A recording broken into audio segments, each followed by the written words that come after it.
Hello and welcome back. I am Vandana and we are learning EVS of class 5. This is EduRise series by Amit Publishing House and here is a book, EcoWorld, a textbook of environmental studies. Let's start chapter number 16, which is times of emergency. So the key topics that we are going to cover here in this chapter are natural calamities, earthquakes, tornado, drought, storm and cyclone, tsunami, first aid, coping with disasters and floods. So the first topic is natural calamity. So nature is very powerful and it shows its power to us from time to time. Nature काफ़ी ज़्यादा powerful है, ये हमें अपनी power समय समय से दिखाता रहता है. Floods, droughts, earthquakes, tsunami, cyclone, volcanic eruption, landslides, storms and epidemics all are natural phenomena. ये सारे के सारे natural phenomena हैं जो कि क्या करते हैं, एक्सटेंसिव डैमेज को कॉज करते हैं हमारी लाइफ में, प्रॉपर्टी में और एनवायरनमेंट में. They are also referred to as natural calamities or natural disasters. इन्हें natural calamity या फिर natural disaster भी कहा जाता है. Now, do you know that natural calamities are occurrence in nature that can cause damage to life? आपको पता है कि natural calamity एक तरीके का occurrence है nature में जो कि क्या कर सकता है, डैमेज हमारी लाइफ, प्रॉपर्टी और एनवायरनमेंट, किसी भी रीजन के, इन सबको जो है नुकसान पहुंचा सकता है. Although more often natural disasters occur on their own, sometimes these disasters occur due to man's deeds that disturb the delicate balance in nature. So क्या होता है कि ज़्यादातर तो ये natural disaster खुद से होता है, लेकिन कई बार ये disaster मैन के किसी काम से, मैन के किसी डीड की वजह से होता है जो वो नेचर को डिस्टर्ब करने के लिए करता है, नेचर के बैलेंस को डिस्टर्ब करने के लिए करता है. And natural calamities happen suddenly and are very difficult to predict or control. ये जो natural calamities हैं एकदम से होती हैं, काफ़ी ज़्यादा difficult है इसे predict करना या फिर control कर पाना. Let us learn the causes and the effects of various natural calamities. तो चलिए हम अलग अलग natural calamities के causes और effects पढ़ते हैं. And let us also learn how individuals and the community can help during और आफ्टर अ कैलेमिटी. कैसे कम्युनिटी हेल्प कर सकती है एक कैलेमिटी के दौरान और उसके बाद, ताकि रिड्यूस किया जा सका इसके सफरिंग्स को जो कि उस एरिया को अफेक्ट करता है, उस नेचुरल डिजास्टर के बारे में जो उस एरिया को इफेक्ट करता है. सो पहला आता है अर्थक्वेक्स. सो अर्थक्वेक क्या है, ये एक सडन वायलेंट शेकिंग है या फिर ट्रेमलिंग है अर्थ के सरफेस का, इसे हम अर्थक्वेक कहते हैं. And earthquakes are caused by the collision of the plates of rocks. ये रॉक्स के कोलिजन की वजह से होता है, जो प्लेट्स रॉक्स के हैं वो आपस में जब कोलाइड करते हैं अर्थ के सरफेस के अंदर तो उसकी वजह से होता है. And earthquakes of great intensity cause a lot of damage. अगर ज़्यादा इंटेंसिटी का अर्थक्वेक है तो उसकी वजह से काफ़ी नुकसान हो सकता है लाइफ और प्रॉपर्टी को. तो आप देख सकते हैं पिक्चर कैसे अर्थक्वेक से सारी चीज़ें खराब हो गई. नाउ अब इसके क्या क्या कॉजेज हैं. So earthquake is caused by shock wave that travels through solid rocks. So जो शॉक वेव्स जो सॉलिड रॉक से ट्रैवल करते हैं उसकी वजह से ये होता है from under the ground to the surface, ground के अंदर से सरफेस तक. When there is a sudden displacement of rock over a large area, जब एक sudden displacement होता है रॉक का एक large area में अर्थ के सरफेस के नीचे, it causes shaking of the ground. इसके वजह से ग्राउंड की शेकिंग होती है. And the point inside the earth where an earthquake starts is called the focus. और वो पॉइंट जहाँ पे ये earthquake स्टार्ट होता है उसे फोकस कहा जाता है. Maximum damage is caused in this area. Maximum damage इसी जगह पे होता है. And after a first big shaking smaller shakings और ट्रेमर्स अकर. सो एक बार एक बड़ी शेकिंग हो जाती है, उसके बाद छोटे मोटे शेकिंग और ट्रेमर होते रहते हैं. And these are called aftershocks. इन्हें हम आफ्टर शॉक्स कहते हैं. In some cases aftershocks may continue for several days. और कुछ केसेस में आफ्टर शॉक्स कई दिनों तक चलते हैं. Now measurement of earthquake, कैसे हम इसे मेजर कर सकते हैं. सो जो इंटेंसिटी, डायरेक्शन या फिर ड्यूरेशन है अर्थक्वेक का, वो मेजर किया जाता है एक इंस्ट्रूमेंट से जिसे हम सीस्मोग्राफ कहते हैं। रिक्टर स्केल इसे यूज़ किया जाता है मेजर करने के लिए अर्थक्वेक। एंड जब ये मेजरमेंट 5 या उससे ज़्यादा होता है रिक्टर स्केल पे, तो ये बताता है कि जो अर्थक्वेक का मैग्नीट्यूड है वो हाई है। तो ये आप देख सकते हैं, this is seismograph. Now measures to keep ourselves safe from earthquake. Earthquake से हम अपने आप को कैसे बचा सकते हैं? सो जो मॉडर्न बिल्डिंग्स हैं इन्हें ऐसे बनाया जाता है कि ये अर्थक्वेक के समय जो है कोलैप्स ना हो। अब वो जगह जो कि अर्थक्वेक से भरपूर है, जहाँ अर्थक्वेक बहुत ज़्यादा आता है, ऐसी जगहों पे लोगों को घर जो है वुड के बनाने चाहिए, क्योंकि वुडन हाउसेज जो हैं काफ़ी ज़्यादा हल्के होते हैं और इसके वजह से ज़्यादा चोट नहीं लगती है, और जब ये गिरते हैं तो उसकी वजह से भी ज़्यादा नुकसान नहीं होता है। Whenever you feel an earthquake, जब भी आपको एक earthquake फील हो, इमीडिएटली आपको क्या करना चाहिए? आपके घर से बाहर चले जाना चाहिए किसी ओपन फील्ड में, या फिर हाई बिल्डिंग्स के रीच से दूर हो जाना चाहिए। In case the earthquake is so sudden that you do not get a chance to run out, अगर earthquake इतना तेज है कि आप बाहर नहीं भाग पा रहे हो, तो आपको क्या करना है? अपने आप को घर के किसी कॉर्नर में छुपा लें, किसी टेबल या लो स्लैब के नीचे छुपा लें। नेक्स्ट आता है फ्लड। सो फ्लड कब होता है? जब लो लाइंग एरिया अगर रिवर बैंक के आसपास है और बहुत ज़्यादा बारिश हो जाए तो फ्लड आता है। And as the level of water in the river rises, क्योंकि जो वाटर लेवल है रिवर में वो बढ़ने लग जाता है, तो आसपास के एरिया में बाढ़ आ जाती है। Floods can also occur due to breaking of dams और फास्ट मेल्टिंग ऑफ ग्लेशियर्स। ये फ्लड जो है या तो डैम टूट जाए उसकी वजह से भी आ सकता है, या फिर बहुत तेजी से ग्लेशियर मेल्ट करा उसकी वजह से भी आ सकता है। Now flood causes damage to property and disturbs normal life. Flood जो है प्रॉपर्टी को डैमेज प्रोवाइड करता है और नॉर्मल लाइफ को भी डिस्टर्ब करता है। And due to breaking of telephone lines and electric poles, और जो आसपास के जो इलेक्ट्रिक लाइन्स हैं या फिर इलेक्ट्रिक पोल्स हैं, टेलीफोन लाइन्स हैं, इनको भी काफ़ी ज़्यादा नुकसान पहुंचता है। Unhygienic condition result in spread of diseases. अब इस समय जो है हाइजेनिक कंडीशन मेंटेन करना पॉसिबल नहीं हो जाता है, सो क्या होता है, इस समय बीमारियां काफ़ी ज़्यादा फैलती हैं। क्रॉप्स जो है डैमेज हो जाते हैं, जिसकी वजह से खाने की कमी हो जाती है। सो जब ये फ्लड हो उस समय हमें फ्लडेड वाटर में नहीं जाना चाहिए। हो सकता है कोई स्नेक या फिर इंसेक्ट आपको नुकसान पहुंचा दे। तो यहाँ पे आप देख सकते हैं पिक्चर फ्लड की। ना डू नॉट ड्रिंक और बेथ इन फ्लडेड वाटर। फ्लडेड वाटर में ना तो नहाएं ना तो उस पानी को पिए। And move to higher areas like the roof top of house और ट्री टॉप, और ऊंची जगहों पे चले जाएं, चाहे रूफ टॉप पे चले जाएं या फिर ट्री टॉप पे चले जाएं घरों के। नेक्स्ट प्रिवेंशन पे आते हैं। So effects of flood can be control by. ये फ्लड के जो इफेक्ट्स हैं वो कैसे कंट्रोल किए जा सकते हैं? सबसे पहले इन्फॉर्म करना चाहिए लोगों को ऑनसेट्स के बारे में फ्लड के पहले से ही। फिर ऐसे लोगों को रिमूव कर देना चाहिए, सेफ प्लेसेस पे भेज देना चाहिए। फिर हमें डैम्स बनाने चाहिए ताकि हम स्टोर कर सकें लार्ज अमाउंट ऑफ वाटर को। एंड ये जो स्टोर्ड वाटर है इसे हम यूज़ कर सकते हैं इरिगेशन के लिए समर में, या फिर ड्राई मंथ्स में, या फिर इलेक्ट्रिसिटी को प्रोड्यूस करने के लिए। ज़्यादा से ज़्यादा पेड़ लगाने चाहिए ताकि सॉइल इरोजन ना हो पाए, और ये जो है फ्लड के पानी को, उसके फ्लो को जो है स्लो डाउन कर दे। Now let's move on to drought. So a shortage of rainfall in an area.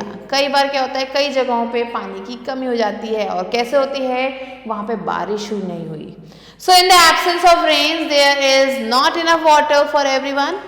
सो क्योंकि वहाँ बारिश नहीं हुई तो हर किसी के लिए प्रॉपर अमाउंट में पानी नहीं है। ग्राउंड वाटर लेवल जो है वो नीचे चला जाता है, और हैंड पंप्स और ट्यूबवेल्स भी काम करना बंद कर देते हैं।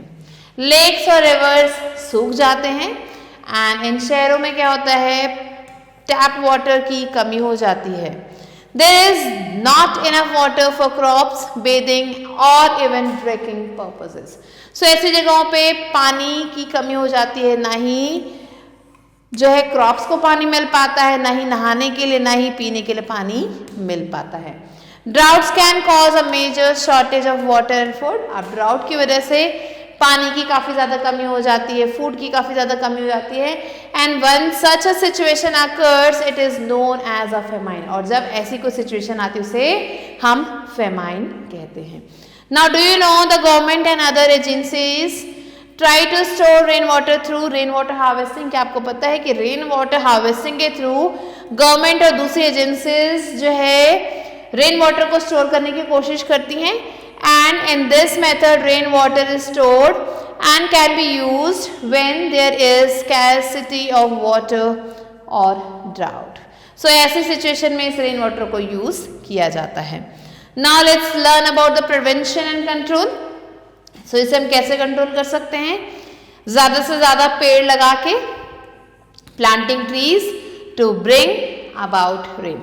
सो ज्यादा पेड़ लगाएंगे तो बारिश अपने आप होगी। फिर हमें वाटर रिजर्वायर बनाना चाहिए, जैसे कि डैम्स हो गए, रेन वाटर हार्वेस्टिंग को अपनाना चाहिए, रेन वाटर को स्टोर करना चाहिए ताकि हम उन्हें सूखे ड्राई महीनों में यूज कर सकें। Making and developing modern means of irrigation. Modern means of irrigation जो है जैसे कि कैनल्स, ट्यूबवेल्स, इन चीज़ों को बनाना चाहिए, इनको डेवलप करना चाहिए। उसके बाद storing food grains in large amount for emergencies. Large amount में फूड ग्रेन्स को स्टोर करके रखना चाहिए इमरजेंसी की सिचुएशन में, जैसे कि ड्रफ्ट हो गया या फिर फ्लड हो गया। सो ये कुछ मेजर्स है जो हमें अपनाने चाहिए। नेक्स्ट आता है स्टॉर्म्स एंड साइक्लोन। सो यहाँ पे पिक्चर देख सकते हैं साइक्लोन की। So blowing air is called wind. चलती हुई हवा को हम विंड कहते हैं। And when wind blows at a very fast speed, जब ये विंड बहुत फास्ट स्पीड पे चलती है इसे हम स्टॉर्म कहते हैं, आंधी तूफान जिसे कहा जाता है। So the storms occur in places where scorching heat of the sun produces low pressure area. ये स्टॉर्म कहाँ पे आते हैं? जहाँ पे सूरज की गर्मी जो है लो प्रेशर एरिया को क्रिएट करती है, तो वहाँ पे स्टॉर्म आते हैं। And the heat of the sun warms the air. और जो सूरज की गर्मी है वो हवा को वार्म कर देती है। The hot और warm air rises up leaving behind a low pressure area। अब ये जो गर्म हवा है वो ऊपर की तरफ जाती है और लो प्रेशर एरिया क्रिएट हो जाता है। Air rushes from all sides to fill this low pressure area। अब हर तरफ से हवा जो है इस जगह को फिल करने के लिए भागती है, तो इसकी वजह से लो प्रेशर एरिया क्रिएट होता है। एंड दिस फॉर्म्स स्टॉर्म्स, और इसकी वजह से स्टॉर्म पैदा होते हैं। Cyclones are common in coastal areas. Coastal areas में साइक्लोन्स काफ़ी ज़्यादा कॉमन है। And are associated with strong winds, और ये स्ट्रॉन्ग विंड से जुड़े हुए हैं, हैवी रेन से जुड़े हुए हैं, और हाई टाइड और तो और फ्लड से भी जुड़े हुए हैं। तो आप देख सकते हैं साइक्लोन की पिक्चर यहाँ पे। Now let's move on to effects of cyclone. So old buildings made of wood and mud get damage और destroyed by strong winds. So पुरानी बिल्डिंग्स जो कि वुड से या फिर मड से बनी है वो सारी जो है खराब हो जाती हैं इस स्ट्रॉन्ग विंड की वजह से। Flooding and landslides occur. Flooding और लैंडस्लाइड होना शुरू हो जाते हैं। Day to day life of people get disturb due to uprooting of electric poles. So जो इलेक्ट्रिक पोल्स हैं वो भी उखड़ जाते हैं, तो उसकी वजह से भी लोगों की लाइफ में काफ़ी ज़्यादा चेंजेस आ जाते हैं, डिस्टर्ब हो जाती है उनकी life.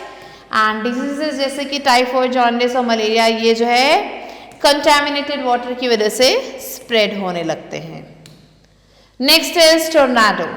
So tornado is a small storm that also originates in sea और ओशन। सो टोर्नाडो एक स्मॉल स्टॉर्म है जो कि शुरू होता है सी या फिर ओशन में, but it causes heavy loss of life and property. लेकिन ये लाइफ और प्रॉपर्टी को काफ़ी ज़्यादा नुकसान पहुंचाता है। In tornadoes wind spirals at a high speed occur over the surface of the sea. So tornado में क्या होता है? विंड के स्पाइरल जैसे कि आप यहाँ देख सकते हैं, ये हाई स्पीड पे जो है सी के सरफेस पे पैदा होते हैं। And the winds move at a speed of about 800 kilometre per hour. और जो विंड है वो 800 किलोमीटर पर आवर की स्पीड से चलती है। Tornadoes अप्रूट trees and houses and even blow away vehicles. Tornadoes क्या करते हैं? पेड़ों को उखाड़ देते हैं, घरों को उखाड़ देते हैं और तो और व्हीकल्स को भी अपने साथ बहा के उड़ा के ले जाते हैं। And they cause huge destruction, और इनकी वजह से काफ़ी ज़्यादा नुकसान होता है।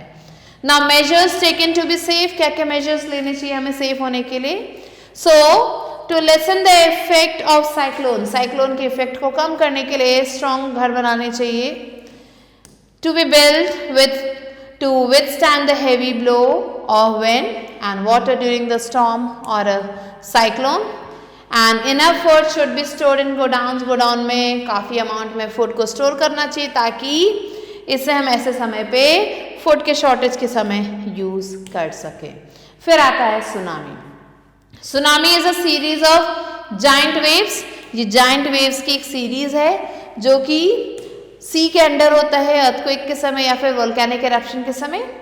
And the waves travel across the sea at great speed, ये जो वेव्स हैं ये ट्रैवल करती हैं पूरे सी में एक काफ़ी ज़्यादा स्पीड पे, and can rise up to 30 metre on reaching the land, और ये जो है पहुँच के 30 मीटर की ऊंचाई तक पहुँच जाती हैं।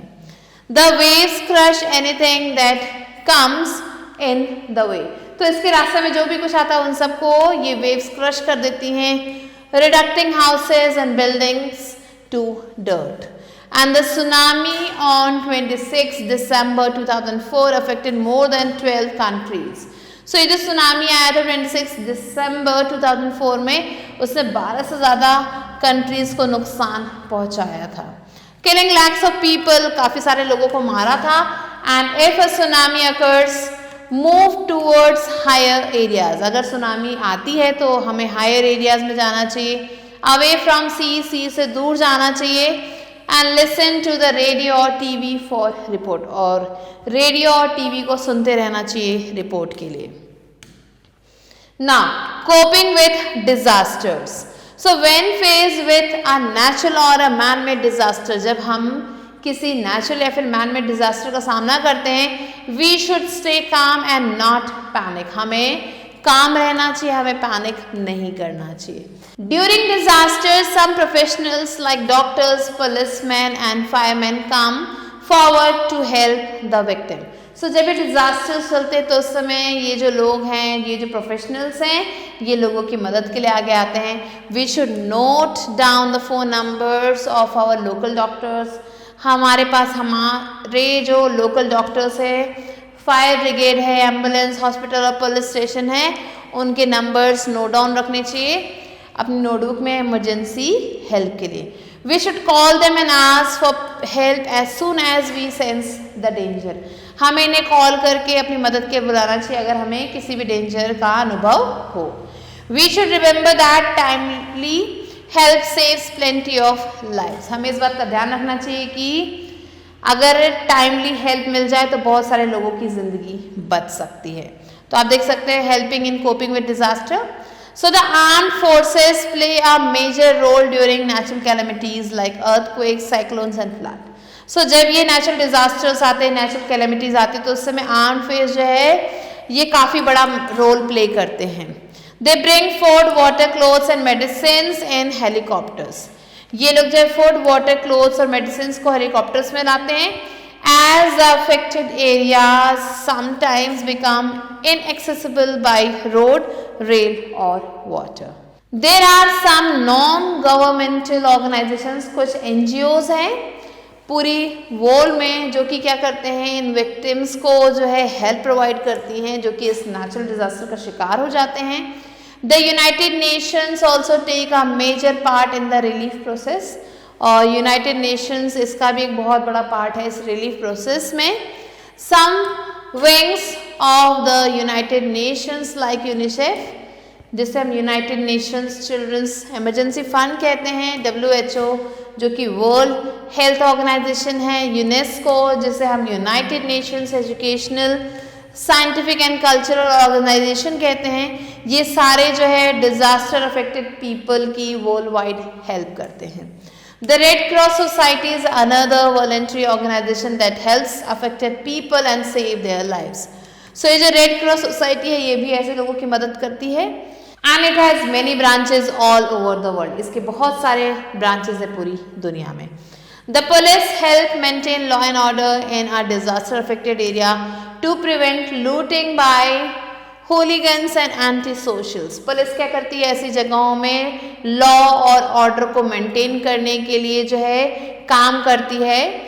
And all of us should help the victims of disasters. हम सबको जो है इन victims की मदद करनी चाहिए. If a disaster happens nearby, we can go to the place and volunteer to help. अगर ये disaster हमारे घर के आसपास है कहीं तो हम ऐसी जगहों पर जाके उनकी मदद कर सकते हैं volunteer बन के. If that happens far away, we can send food, clothes and money because the victims may have lost all their possessions in the disaster. So अगर ये disaster हमसे दूरी पे है तो हम ऐसी जगहों पे फूड, क्लोथ्स और मनी भेज के इन विक्टिम्स की मदद कर सकते हैं क्योंकि इनकी ज़्यादातर चीज़ें जो है इस डिजास्टर में ख़त्म हो जाती हैं. Even schools and colleges students can take part in the relief process as volunteers. और तो और जो स्टूडेंट हैं स्कूल और कॉलेजेस के वो भी इस रिलीफ प्रोसेस में हिस्सा ले सकते हैं, वॉलंटियर्स बन सकते हैं. Now let's learn about first aid. So each one of us should know how to give some basic medical help in case an emergency or accident occurs at home, at school or elsewhere. So हम सबको जो है basic medical help देनी आनी चाहिए. Emergency के case में, accident के केस में, चाहे वो घर पे हो, स्कूल पे हो या फिर कहीं और. The immediate help given to an injured person before proper medical help arrives is called first aid. So first aid क्या है? ये एक immediate help है जो एक injured person को दी जाती है मेडिकल हेल्प आने से पहले. So timely first aid can prevent the victim's condition. अगर हमने ठीक से समय पे फर्स्ट एड दे दिया तो जो विक्टिम है उसकी कंडीशन सुधर सकती है, वर्स होने से ठीक हो सकती है, and even save precious life, और लोगों की लाइफ जो कि प्रीशियस है उसे भी बचा सकती है. We must always keep a first aid kit in a place which can be easily located. हमें अपना जो फर्स्ट एड किट है वो ऐसी जगह पे रखना चाहिए जो कि हमेशा लोकेट किया जा सके in case of emergency. And the first aid kit must have the following things. और जो फर्स्ट एड किट है उसमें ये सारी चीज़ें होनी चाहिए. क्या होनी चाहिए? बैंडेड होना चाहिए अलग अलग साइजेस के, बैंडेज होने चाहिए रैप करने के लिए किसी वाउंड को.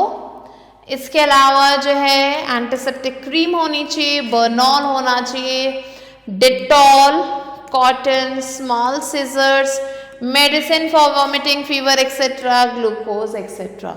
सो ये सारी चीज़ें हमारे फर्स्ट एड किट में जो है रेडी रहनी चाहिए. Now let's learn about fractures. So fracture क्या है? ये एक तरीके का क्रैक है बोन में, इसे ही फ्रैक्चर कहा जाता है. एंड इसमें हमें क्या करना चाहिए? We should not press the area of fracture and avoid moving it. हमें उस एरिया को जो है ना तो प्रेस करना चाहिए ना ही उसे मूव करना चाहिए. Support the broken bone with a splint. उस ब्रोकन बोन को एक स्प्लिंट से हमें सपोर्ट करना चाहिए which can be made by using a piece of wood, जो कि एक पीस ऑफ वुड से हम बना सकते हैं, कार्डबोर्ड से बना सकते हैं या फिर फोल्डेड न्यूज़पेपर से बना सकते हैं. Take the patient to the doctor for treatment. उस पेशेंट को डॉक्टर के पास ले जाए ट्रीटमेंट के लिए. फिर आता है sprain and bones. So an injury cause in a joint और मसल. कोई भी इंजरी जो जॉइंट या फिर मसल में होती है उसे हम स्प्रेन कहते हैं. तो हमें क्या करना चाहिए? हमें उस स्प्रेन एरिया पे कोल्ड वाटर डालना चाहिए या on the first day and then in warm water for the second day.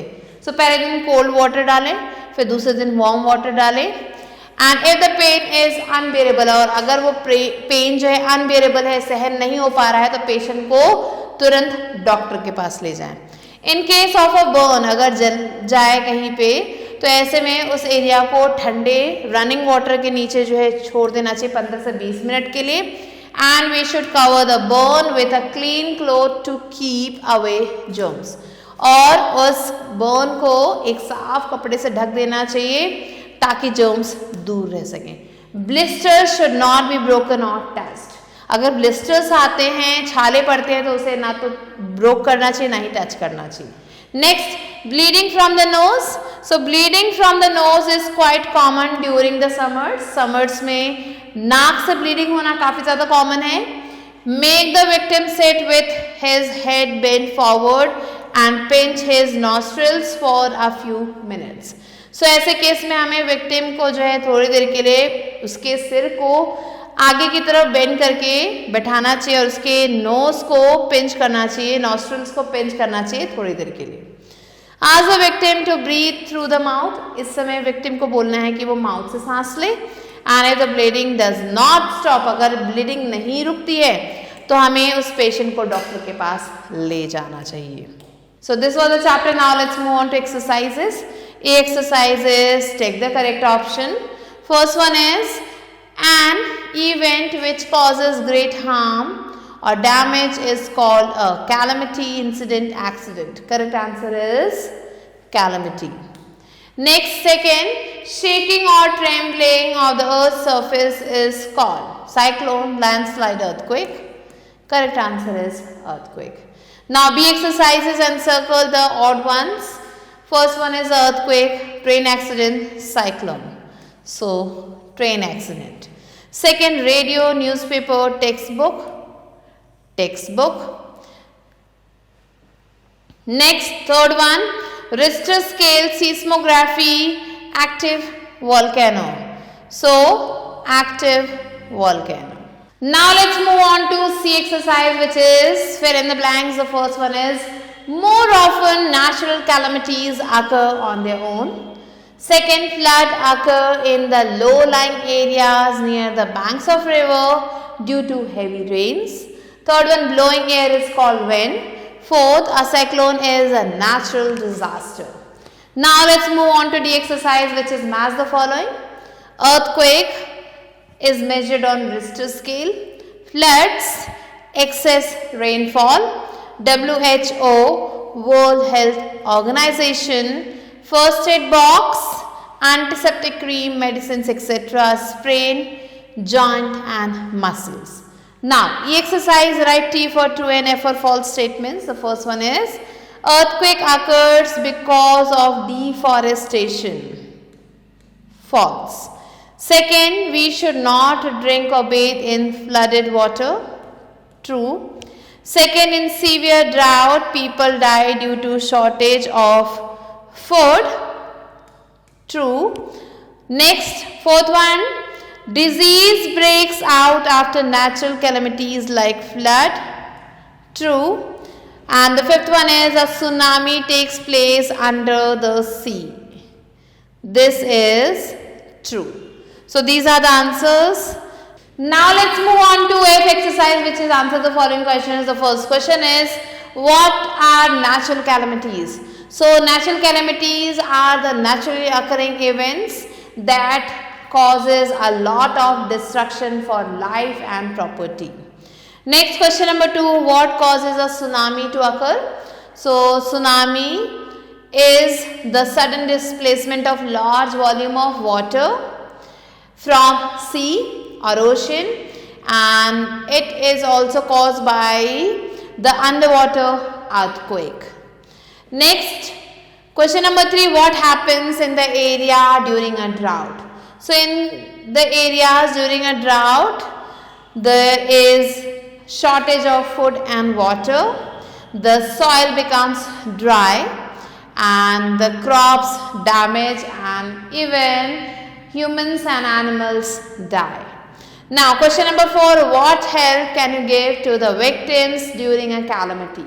So during a calamity we can give medical aid, food, clothes and even money to the people who are prone to these calamities. We can also, if the place is nearby us, we can personally volunteer them. So these are the answers that you have to write down.